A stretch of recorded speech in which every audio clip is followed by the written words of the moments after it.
Bom dia, moçada, tudo bem com vocês? Aqui quem vos fala é o professor Eugênio Bastos. Estou chegando aqui na vila onde eu passei minha infância, onde eu fui criado, né? E dentro desse contexto, mostrar a vocês onde eu cresci e o que eu fiz aqui quando eu tinha 19 anos para colocar essas árvores nesse terreno que eu estou mostrando aqui, que até então era coberto por capim colonial, ainda tem aqui um pouco de capim, né? Foi roçado há pouco tempo atrás, mas isso aqui tudo era coberto de capim. O barranco que acompanhava essa vila e até a altura desse muro aqui, nessa parte aqui em frente à minha casa onde eu cresci, essa aqui, né? Que ainda pertence à família. Enfim, então, quando eu tinha 19 anos, mais ou menos isso, eu comecei a plantar mudas de árvores, porque esse capim que recobria esse barranco todo, de tempos em tempos, pegava fogo, principalmente julho, agosto, quando então o capim fica muito seco. E esse fogo era provocado por moradores e às vezes até mesmo por queda de balão.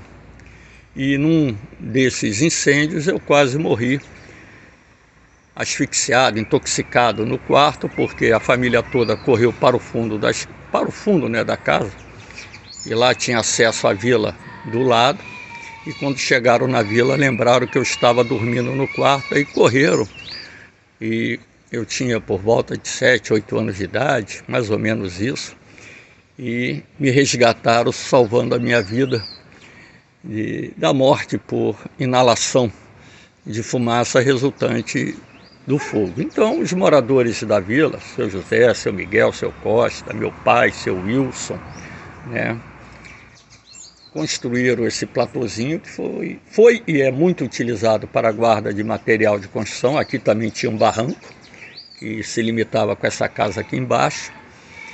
E aqueles incêndios que me incomodavam muito acabou me levando a tomar uma atitude que foi plantar mudas de árvores, de preferência frutíferas, para poder fazer a reposição, reflorestar essa área para conter a erosão, até mesmo porque esse barranco aqui, ele se projetava a mais ou menos uns 3, 4 metros à frente.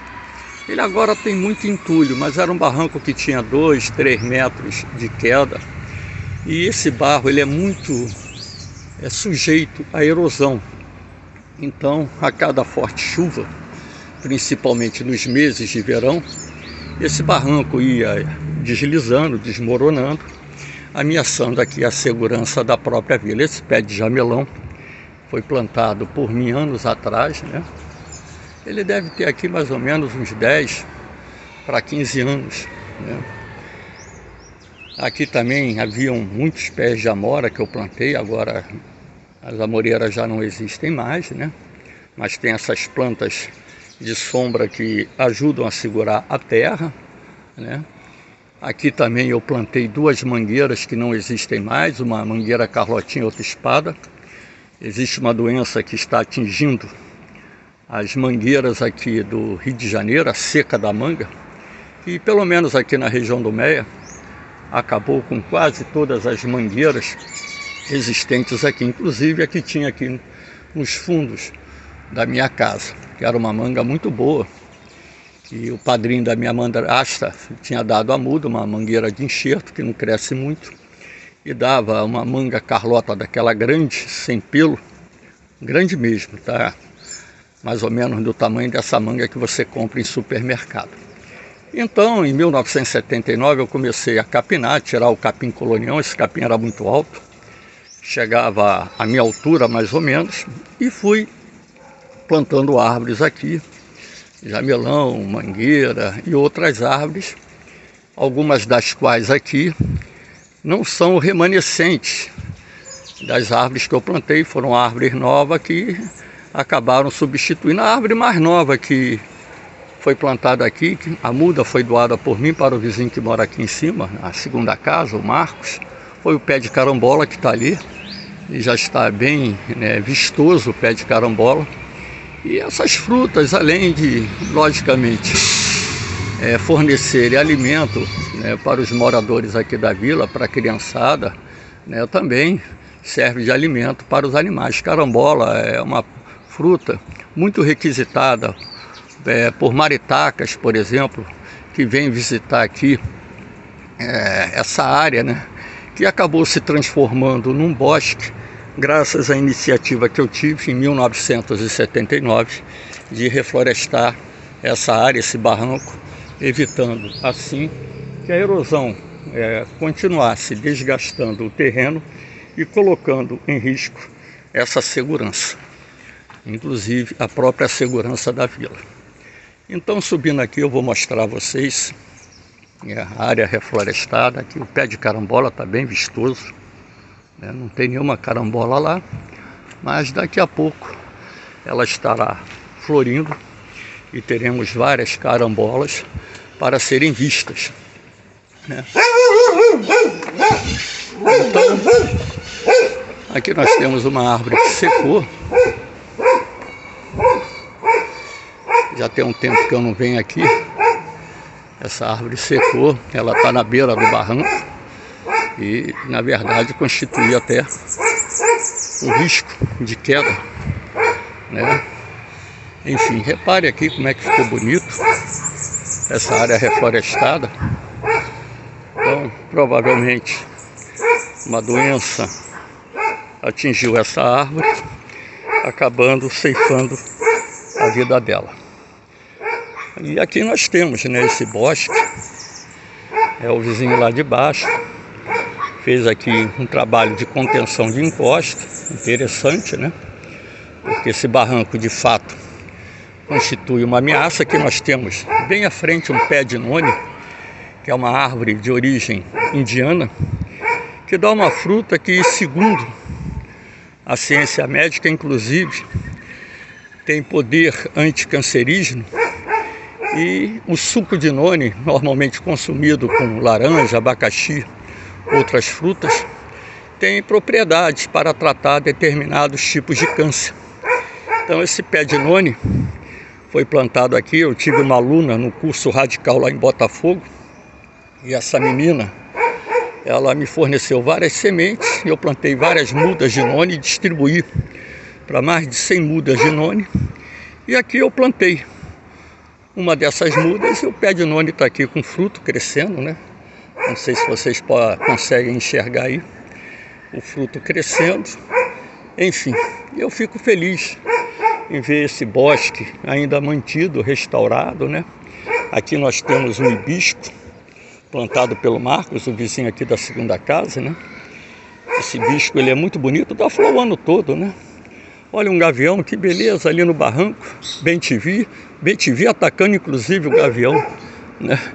O bem-te-vi é uma ave atrevida, apesar de ser muito menor que o gavião, ela costuma atacar o gavião, né? E o cachorro do Marcos está latindo.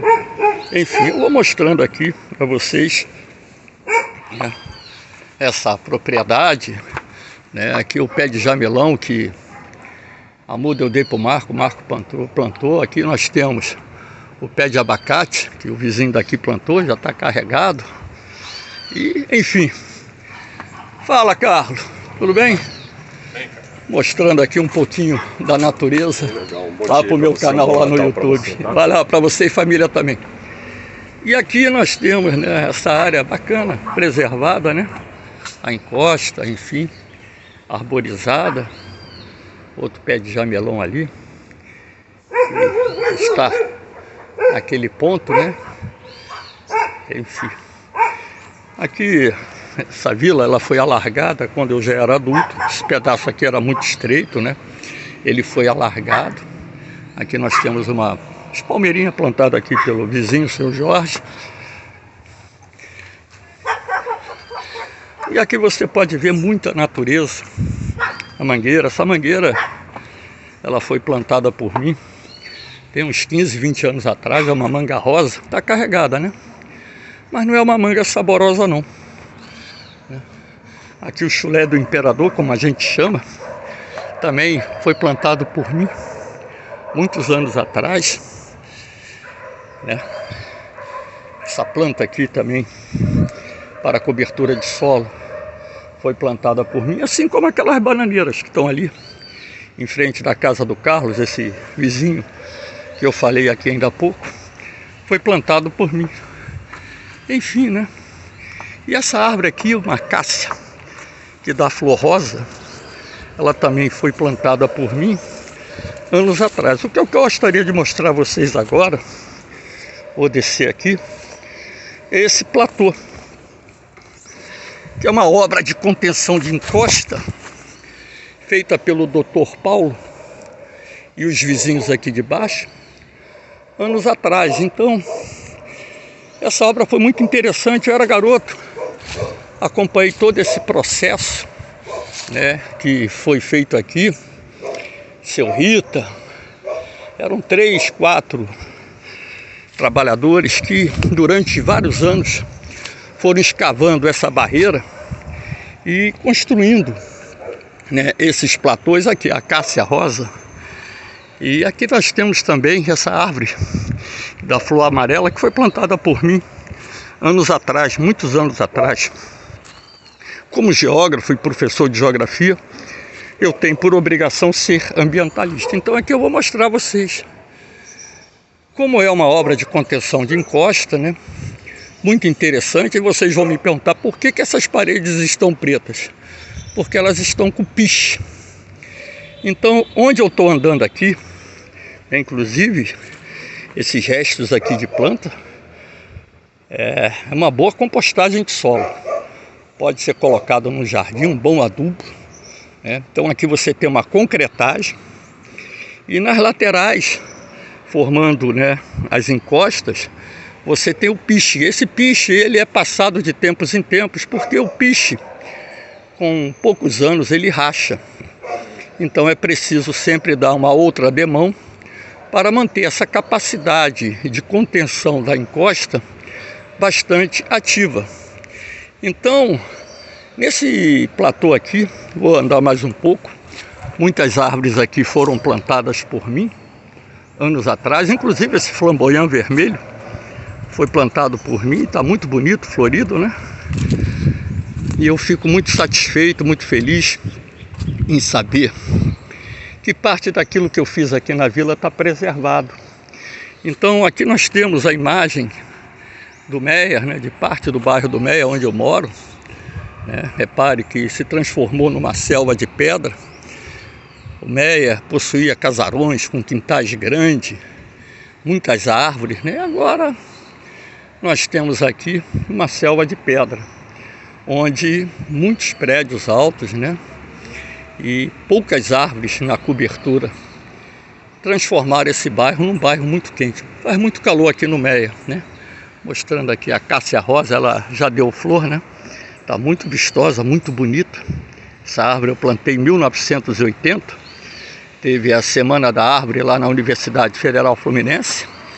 E eu trouxe algumas mudas para plantar aqui. E essa é uma das sobreviventes. Eu fico muito feliz em saber que 42 anos depois essa árvore está frondosa, muito bonita, né? Enfim. Então aqui tinha muita goiabeira, né? Mas a goiabeira, ela com o tempo morre. Aqui nós temos até uma nascendo aqui, ó. Essa é uma goiabeira, que é uma árvore típica, né, da Mata Atlântica, né? Não podemos nem dizer que é uma árvore, né? Porque a goiabeira não cresce tanto assim. Cresce 5, 6 metros, 7 metros de altura, enfim. Então vocês percebam o seguinte, que essa encosta aqui, né, ela foi protegida através do sistema de terraceamento, que é um sistema milenar, né, que foi criado por povos que vivem lá no sul-sudeste da Ásia e também adotado no sul da Península Arábica e também aqui na Cordilheira dos Andes pelos Incas, para poder utilizar os terraços para a produção agrícola. Nesse caso aqui, os terraços são utilizados para a contenção de encosta, adotando uma técnica pouco usual aqui no Brasil, que é a concretagem de cada patamar e a colocação do piche nas encostas como forma de evitar o desgaste do solo, até mesmo porque esse barro vermelho que tem aqui debaixo, que tem aqui na encosta, é um bairro muito sujeito a desgaste, a erosão, né? Então, o que acontece? Essa obra, que tem mais de 40 anos de idade, mostrou a sua total eficiência e pode servir de exemplo, inclusive, para que autoridades Brasil afora possam adotar todo esse procedimento para conter a erosão, os riscos de escorregamento, deslizamento de encostas sobre estradas, sobre áreas edificadas, né? Ainda mais que nós temos nas cidades a ocupação sem planejamento, uma ocupação desordenada dos morros, e sendo assim, o risco de escorregamento, deslizamento, é um risco muito grande, havendo necessidade, portanto, né, de adotar técnicas que gerem maior eficiência nos cuidados contra a erosão, o desgaste do terreno. Então repare como esse ambiente aqui eu chamo de Ilha Verde, né, porque o neto do Dr. Paulo, acho que ele ainda mora aqui, um rapaz, né, ele mantém, né, as mangueiras. Essa aqui eu acho que, junto com essa aqui, a manga rosa eu acho que é resistente, né? Ali nós temos a manga rosa, né? É resistente, olha só a mangueira. Tem várias mangas penduradas, eu acho que ela é resistente a essa praga chamada seca da manga, porque são as únicas duas mangueiras que resistiram. Aqui tinham dezenas de mangueiras em várias casas. Aqui tinha manga espada, manga carlota, manga coração de boi. Poxa, tinha muita manga de vários tipos, né? Ali onde nós temos a Igreja Nova Vida, aqui na frente, lá nos fundos onde tem um galpão coberto, né? Ali tinha um centro e em parte daquele galpão coberto tinha um campinho de futebol onde eu joguei muita pelada. A gente chamava o Campo do Cebolinha, onde nos finais de semana, férias escolares, feriados, a pelada pegava fogo. E ali surgiram alguns grandes craques, né? O próprio Cebolinha foi um dos melhores jogadores de futebol que eu tive o prazer de jogar junto, muito inteligente, muito habilidoso, uma canhota formidável, uma leitura de jogo, jogava bem salão, jogava bem campo, jogava bem pelada, enfim. Aqui nessa última casa, mais lá para o fundo, casa do finado Seu José e finado Sérgio Cavuca, que também foi um dos grandes jogadores de futebol que eu tive o privilégio de jogar junto, né? Jogamos lá no Baronesa, um time que tinha, não sei nem se ainda tem lá no Jacaré, e o campo do Baronesa muito famoso. Jogávamos domingo à tarde, né? O Sérgio jogava no primeiro quadro, eu jogava no segundo quadro do Baronesa. Eu era mais novo, né? Tinha lá meus 20, 21 anos. O Sérgio, um pouco mais velho do que eu, jogava no primeiro quadro. O maior volante que eu vi jogar, habilidoso, roubava a bola sem falta, visão de jogo, batia a falta como ninguém, tinha um passe preciso, uma envergadura de corpo e uma perna um pouquinho arcada, né? E isso dava ali, sei lá, cara, era uma habilidade. Ele fazia embaixadinha de tudo quanto é tipo e era um cara muito simples. Teve oportunidade, ele e o Cebolinha, de jogar em clubes de futebol, mas nunca quiseram seguir carreira em clubes de futebol e alegravam, né, com seu talento, com a sua habilidade, nossos jogos de futebol, né? Aqui eu soltei muita pipa. Olha aqui o local privilegiado para soltar pipa. Quando o vento então estava nessa direção aqui, que a gente chamava de vento para baixo, porque aqui é o topo do morro, né? O vento está para baixo. A gente ficava muito feliz, por quê? Primeiro que soltar pipa aqui em cima não tem risco nenhum de fiação, né? O único probleminha é quando o vento estava virado para o lado de cá. Uma vez eu quase caí, quase morri aqui, né? Por pouco eu não caí aqui nesse ponto, né, dessa encosta, porque o vento estava para lá e o vento estava muito fraco, né? E o que aconteceu? Eu fui chegando para trás e de repente eu perdi o equilíbrio, como perdi agora, só que aqui não é um barranco, né? Eu pisei num galho, o galho rolou.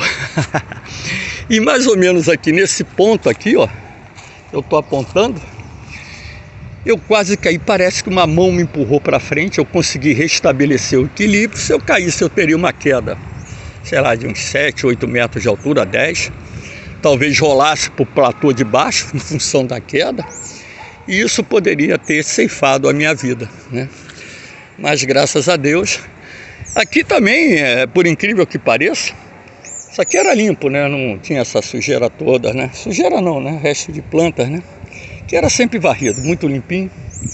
Até mesmo porque a gente soltava a pipa e isso aqui acabava embolando a linha da pipa. A gente andava de carrinho de rolimã aqui, rapaz. Olha que risco. Tudo bem que isso aqui é inclinado, né? Tem uma inclinação bastante interessante para o lado de cá. Mas era um risco você andar de carrinho de rolimã aqui. A gente partia daqui, ó, ali de cima daquela curva e vinha. Dois, né? Um na frente e outro atrás. E batia lá no finalzinho do platô. E era uma alegria só. Aqui também nós fizemos, inclusive uma vez, uma festa junina, por incrível que pareça. Eu botei aqui umas 2, 3 barraquinhas, né, um Beer Night do cão, podemos assim dizer, um cachaçal de prima, né? Tomamos muita batida, muita cerveja, música de São João, enfim. Então eu estou mostrando aqui um pouquinho de vocês. Olha que paisagem bonita, né? Lá no fundo, o maciço da Tijuca. O bairro da Tijuca, no segundo morro, lá no fundo. Não sei se dá para ver, porque o tempo está com uma nebulosidade relativamente boa, né? Mas o maciço da Tijuca, né? Olha só o Meier, né? O grande Meier, como virou uma selva de pedra. Nessa direção que eu estou mostrando aqui, é onde tem o Norte Shopping lá no fundo. Não dá para ver aqui, mas dá para ver os prédios, né? Os condomínios que foram lançados lá na região do Norte Shopping. Mais ao fundo dá para ver o Morro de Bom Sucesso, né? Onde ali também tem um teleférico, né? O tempo está com muita nebulosidade. E também nem sei se o teleférico está funcionando, né? E nessa direção, né? Você vê hoje não por causa da nebulosidade, mas você vê a Serra dos Órgãos, vê até o Dedo de Deus. E aqui nessa direção aqui, você consegue ver um pedaço da ponte Rio-Niterói. Não dá para ver hoje por causa da nebulosidade, mas daqui a gente enxergava, quando não tinha esses prédios altos, né? A Baía da Guanabara, né? O bairro do Meier, em linha reta, não fica tão distante assim da Baía da Guanabara, em linha reta. Claro que não tem nenhuma avenida que faça com que você chegue na zona portuária num curto espaço de tempo, né? Aqui as ruas têm traçados normalmente estreitos, né? O trânsito é carregado, enfim. Então é bem complicado isso aí. Aqui naquele condomínio ali, ó, onde é que você tem aquela cor amarelada e caramelo, né? Ali era um convento, né? Convento. Cheguei a frequentar algumas missas. Não era de muita missa ali, não. Eu ia mais à missa na igreja do Padre Nelson, lá no Engenho de Dentro. Mas às vezes eu frequentei algumas missas ali no convento. E a área acabou sendo vendida para uma construtora que ali construiu um conjunto, se eu não me engano, tem 5, 6 prédios, né? E, enfim, que foram construídos na área do convento. Então aqui nós temos, né? Eu tenho muita história sobre o bairro do Meier, porque eu vou completar 64 anos. 63 dos quais morando no Meier. Eu não moro mais aqui na vila, né? O meu irmão, quando vem de Goiânia, ele está saindo de lá hoje para passar o Natal, né? Aqui. Ele fica na casa, né? Então,